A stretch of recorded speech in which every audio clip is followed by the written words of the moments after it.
Ayan, magluto tayo guys. Kuha tayo ng, nandito yung bawang.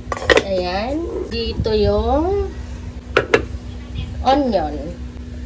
Tapos kasi hindi na kasya dito.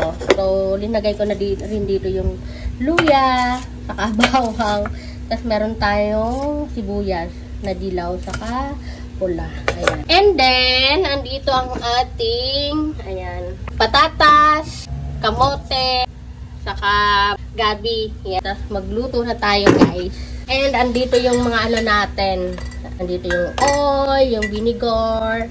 Tapos, kung gusto ko ng Himalayan salt, andito rin. Ay, kulang na pala yung egg ng ating chicken. Apat na lang. Ay, asin tibuok ako. So, mga nasa 2,000 pesos to. Kasama yung shipping fee. Ay, luto tayo. Okay, guys. Magluto tayo ngayon. Ayan. Kunin natin ng ating mantika. Namimiss ni bro kumain ng igado. Kaya mag-iigado tayo. Kasi di ba kanina merong patatas. So, yun ang naisip namin. Ayan. Maglagay na tayo ng oil. Tayo magigisa. So, maglagay na tayo ng bawang. So, ayan. Pinaghalo ko ng igisa yung bawang saka luya. Kasi may atay siya. Patanggal ng lansa. So, ilinagay na natin ang ating sibuyas. Pagbabango na to, saka natin ilalagay yung pork. Para mas masarap, maglagay tayo ng butter. Ayan. Lagyan natin yun ng butter para mas malinamnam. So, ayun. Nanunuot na ang bango. Lagyan na natin ang pork! And, ayan. Ilagay na rin natin yung kamatis. So, ganito ako mag-igado.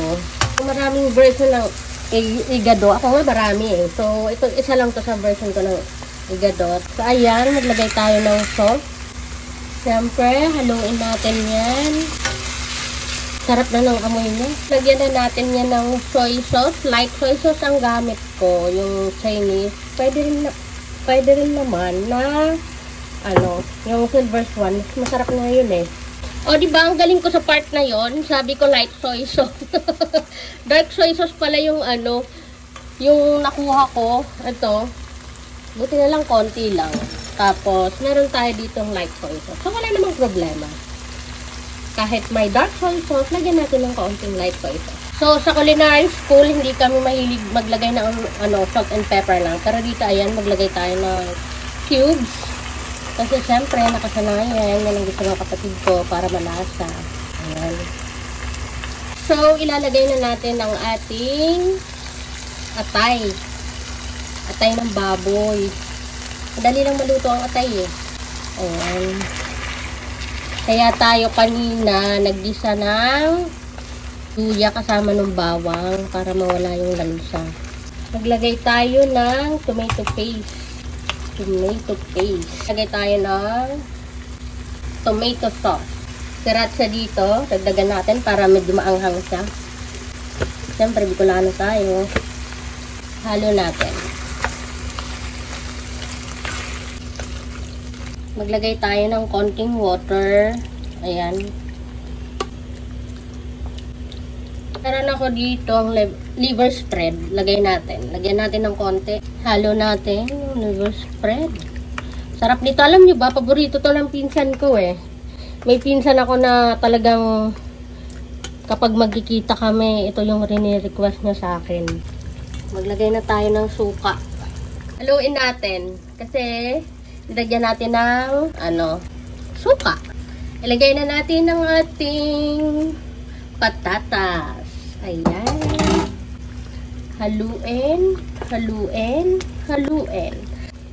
Ilagay na natin ang ating mga gulay. Ayan. Maraming gulay, mas masarap. Ayan. O, diba?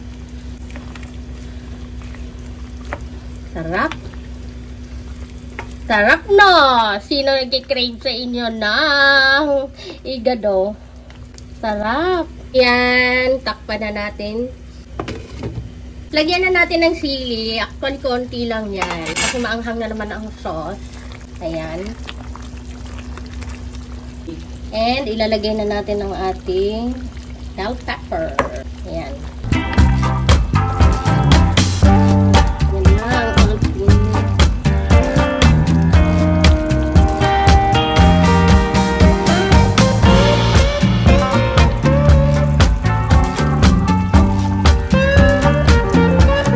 Maglalagay tayo ng asukal. Ayan. Ang ating asukal. Ayan. Maglagay tayo. Ayan na. Haluin na natin. Tapos, mga ano na lang to. 5 minutes. Bata pa kasi yung baboy, kaya mabilis lang siyang maluto.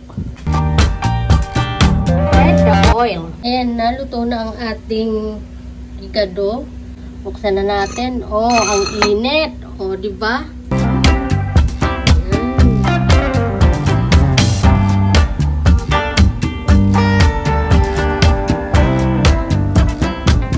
Ang sarap po.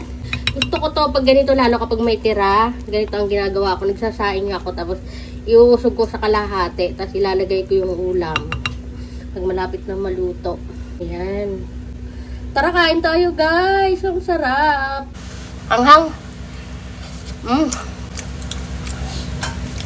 Tapos ang init.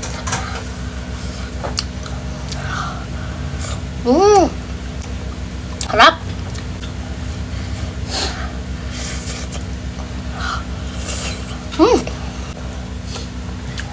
Laman. Kain tayo guys. Ano bro, masarap? Sarap. Sarap. Masarap to guys, promise. Gayahin nyo yung recipe na to. Ang sarap, grabe.